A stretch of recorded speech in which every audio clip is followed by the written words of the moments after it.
I'm the best wife ever.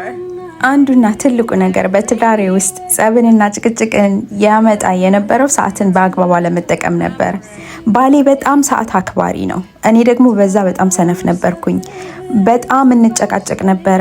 በትዳሬ ላይ መስራት ሲጀምር አንዱ የሰራሁበት ነገር ባሌ በሚፈልገኝ ሰዓት መገኘት፣ ቀጠሮ ካለን ከቀጠሮ በፊት ዝግጁ ሆኜ መገኘት ነበረ። ይሄ ትንሽ የሚመስለው ጉዳይ ነገር ግን በትዳራችን ውስጥ ትልቅ ተጽዕኖን ፈጥሯል። ሳንጨቃጨቅ ደስ ብሎን ጉዳያችንን ለመፈጸም ይረዳናል። እሱም ትንሽ ካረፈድኩኝ በትዕግስትና በትህትና ቶሎ እንድዘጋጅ ይጠይቀኛል እንጂ አይናደድብኝም ወይንም ደግሞ አይቆጣም ወይ አይጨቀጭቀኝም። እቺ ትንሽ የምትመስል ነገር ግን በባልና በሚስት መካከል የሚፈጥረውን ትልቁን ችግር እንደዚህ ሲምፕል በሆነ መልኩ በማሻሻል ነገሮችን በጥሩ ሁኔታ ማስኬድ ይቻላል ማለት ነው።